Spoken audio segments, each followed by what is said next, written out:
Thank you. Thank you for coming out this evening on an almost rainy Monday. We're delighted to have you. The Sorensen Institute for Political Leadership at the University of Virginia, Piedmont, Virginia Community College, and State Farm are happy to have you for this panel with 4 distinguished journalists who cover Virginia politics and government day in and day out in Richmond. I'm Bob Gibson, a lapsed journalist myself and executive director of the Sorensen Institute. Sorensen is an 18-year-old institute that trains political leaders in bipartisan atmospheres and promotes trust, civility, and respect in politics.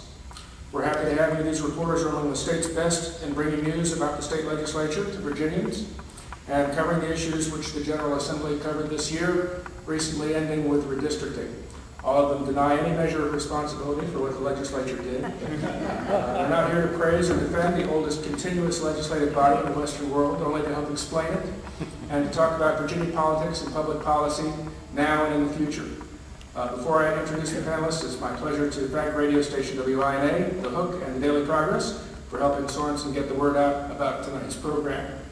I'd like to recognize Piedmont, Virginia Community College President Frank Friedman in the audience. Frank, thank you for coming.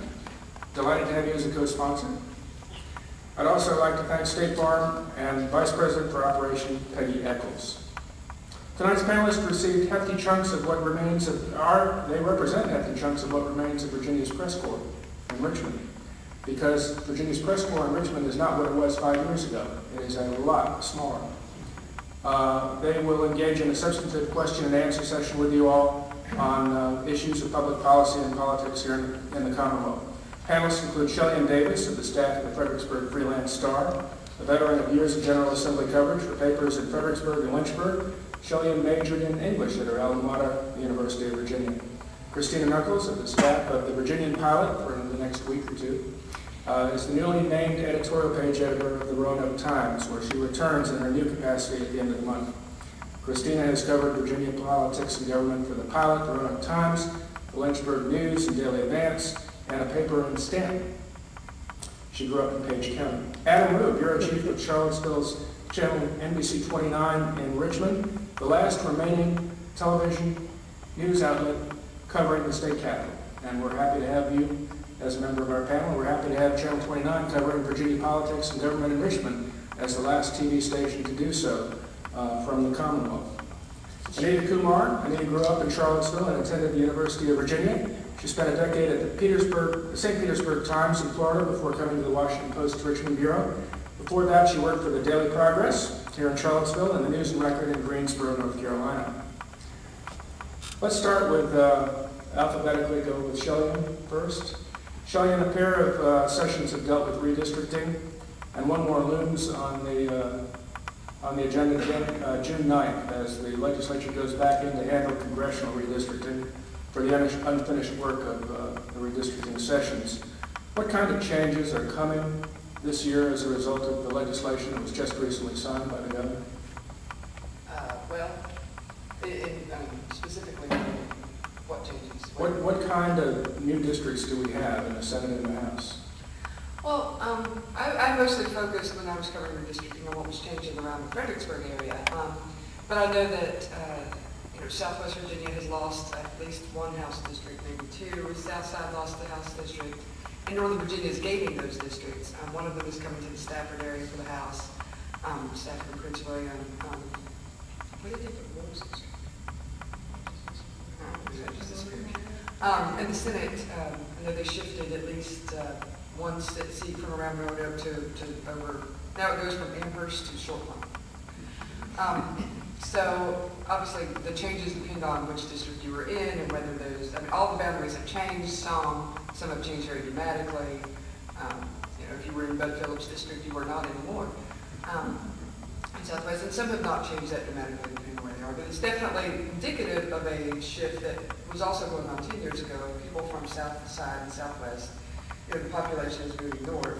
And so especially those counties, sort of the suburban counties around Northern Virginia, from like Fredericksburg north, have just exploded in population. I think, did Mark Herring have like 400,000 people in his Senate seat?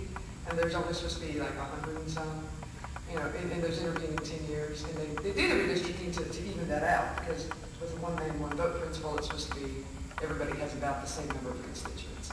So, I mean, you are going to see a lot of changes depending on where you are, you know, would I guess, determine how dramatic that is. Christina, was it different this time from 10 years ago?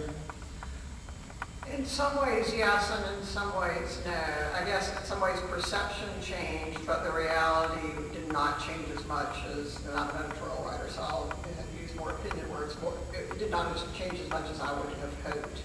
I think that 10 years ago, people knew that they didn't really like the system as it was, but they couldn't explain to you exactly why.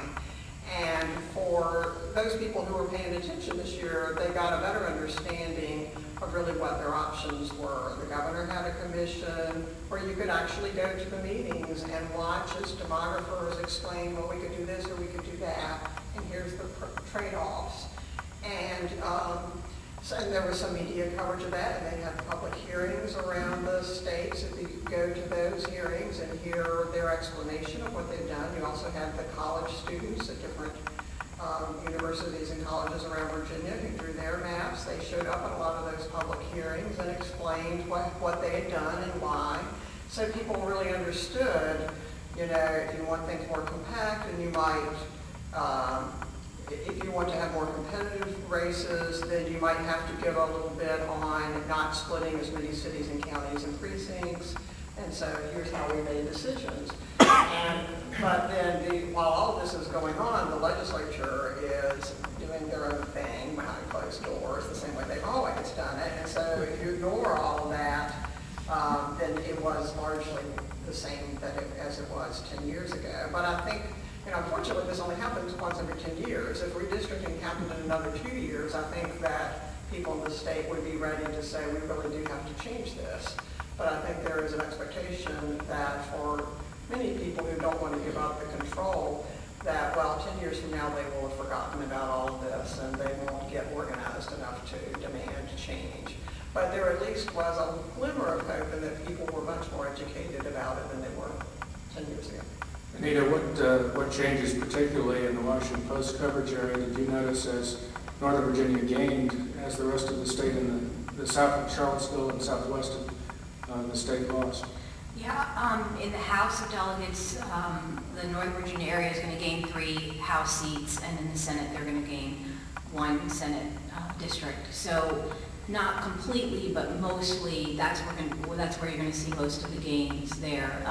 There's also going to be a new Senate district in, well, sort of the Richmond area. I guess they sort of moved that district out. But primarily the reason for, I mean, as Chelyen said, the reason for redistricting is to sort of take note of where the population has increased and decreased. So as you can imagine in the state, mostly, not completely, but mostly that's going to be in Northern Virginia. So that's really going to change a lot in Northern Virginia, and a lot of people are saying, you know, there are legislative elections this fall in November, that's, you know, the House of Delegates is very much Republican right now, and I don't think that's probably going to change in November. But in the Senate, just very close right now, people are really looking at how are those seats going to switch in November. Is it going to be close enough that some of those Senate seats could go, you know, if a couple go, you know, obviously it's Democratic right now, but could a couple of those switch to Republican, then the whole, you know, the chamber could switch. Then both the House and Senate could be Republican. So I know that was a really big tug of war right there. How are they drawing those lines? You know, will some of those be a little bit more Republican or a little bit more Democratic? So that in November, you know, which party could control the chamber. And that was why, you know, maybe you all heard the first map drawn by the Senate, by the Democratic Senate, was vetoed by the governor. Well, actually, the whole plan was vetoed, but he vetoed it because of how the Senate drew its map. So they had to go back to the drawing board and make it a little bit more even, I guess, if you want to call it that. I don't know, you can use your own word. And then the governor signed it. So, Adam, did you notice who was disadvantaged and who was advantaged in the Senate plan? There were several senators lumped together. Oh, well, those, fortunately for me, were not in the Charlottesville area, made covering redistricting much simpler. Down the beach, it was I think it was it Jeff McWaters and Wagner. Fred Quayle? McWaters and Wagner were originally lumped They were together, originally, and yeah, in the first ended one. up being Quayle and Blooders. That's right, that's right. We're all starting to learn together. And then, let's see, Ralph Smith down in Roanoke was drawn out of his district, is that right? Well, he's in with Senator Newman. And Steve Newman, out of my area, so. The one thing that, for television, to be perfectly honest, redistricting is a horribly boring story to tell on television. I mean, there is. I was going to say it's horribly boring to tell in newspapers. To be able to explain the shifts in the lines and to show people that on TV is challenging, and so we tried to focus on sort of some of the process aspects, some of the things that Christina told you about.